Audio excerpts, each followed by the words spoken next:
It's on. Hi, so we're here to do a report back for the Diversity, Strength, and Solidarity rally that just finished up today, Saturday, June 3rd in Nathan Phillips Square. What was supposed to happen in Nathan Phillips Square. Would you like to speak to that? Sure, yeah, and we came out today as we have the first Saturday of every month to combat, the rise of white supremacists and neo-fascism and neo-Nazis in our streets. And they come out and they spread Islamophobic, fascist, hatred, and where we have consistently and always said that's not okay. Mm-hmm. So what happened with interacting with the administration from City Hall? So basically this time around, and we've come out before, we've come out in the past, they selectively applied a bylaw, the same bylaw that says you can't roller skate in the grounds of City Hall, the same bylaw, and they gave us a copy that says you can't touch the water in the water fountains at City Hall, and they came and said we're as a result of having sound equipment, the same kind of sound equipment that fascists and white supremacists have brought every single month out to Nathan Phillips Square, because we're using sound equipment. Yeah. And the fascists have never been removed from the square. They are offered police escorts. They are offered police barricades and protection. The police stand by while fascists assault anti-racist protesters, and they do not commit arrests. They performatively arrest and re-release people who have committed serial assaults, and the administration behind City Hall and the police have done nothing, and yet they selectively enforce bylaws against us so that we are not allowed to demonstrate by City Hall. And so we wound up moving to in front of the courts over here and had a very successful demonstration. It was amazing. With El Farouk Kaki, who is a... El Farouki. El Farouk Kaki. Yeah. Who is an imam at the Unity Mosque and an immigration lawyer. We also had Desmond Cole, who has been an amazing activist against the practice of police carding in Toronto. They both gave amazing and inspiring speeches. Yeah. I also spoke about the overlap between this kind of hate and anti-trans things that have been going on in Toronto. Because we had such a broad support and people coming out. We had easily over 100 people. Like, how many people would you think that we had? I would say closer to 200. Yeah, closer to 200 people. And people from different organizations, everyone coming out with signs and flags, showing their support for whichever group they came with. And yeah, I think it was really amazing for us to be able to control the narrative this time around.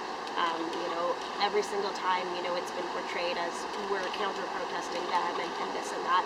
But the fact is that they're the counter-protests, right? Yeah. Like, they're the ones who are, fascists. They're the ones who are countering the, the left and the progressive line that comes out of our organizations. Yeah. And saying, and advocating the kinds of state policies that are cohesive with the fascist state. Yeah. So for context as to why we were holding this event and the previous events that have been held in this location in the previous months has been there are several hyper-nationalist and white supremacist groups who have been organizing in Toronto who have committed to putting on demonstrations in Nathan Phillips Square in front of City Hall on the first Saturday of every month, and have been doing that for the past 4 months.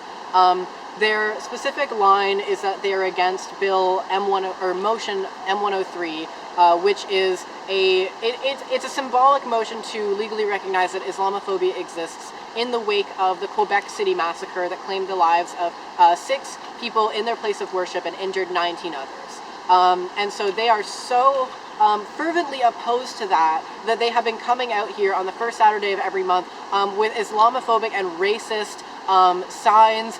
They come screaming at people, they assault people. They have come in full helmets, body armor. There have been people with baseball bats coming out, and the police have done nothing. My friend at the last rally was assaulted. I've had, I think, between she's a young woman, she's a small woman.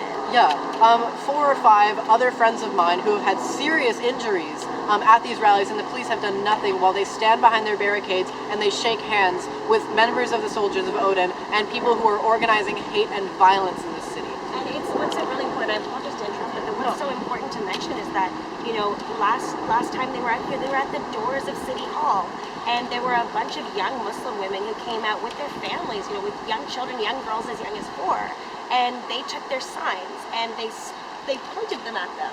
And they made fun of their veils, and they said things like, go home, like you're not welcome here, and that's messed up. Yeah, everyone is welcome here, and that's really the message that we're trying to push forward, that, our diversity is our strength, and, we have far more in common with each other, sharing the space and building community together than we have differences. And it's incredibly important, even if you are not a member of the groups that are being targeted, for you to stand with those who are being targeted, because it's not okay for this to happen to anyone. It's not okay for this type of hostility and violence to be directed towards anyone in our communities. It's completely unacceptable, which is the message that we're trying to send by organizing these rallies. And so this was probably the best case scenario. Absolutely. Like, this was the best rally that we've had so far.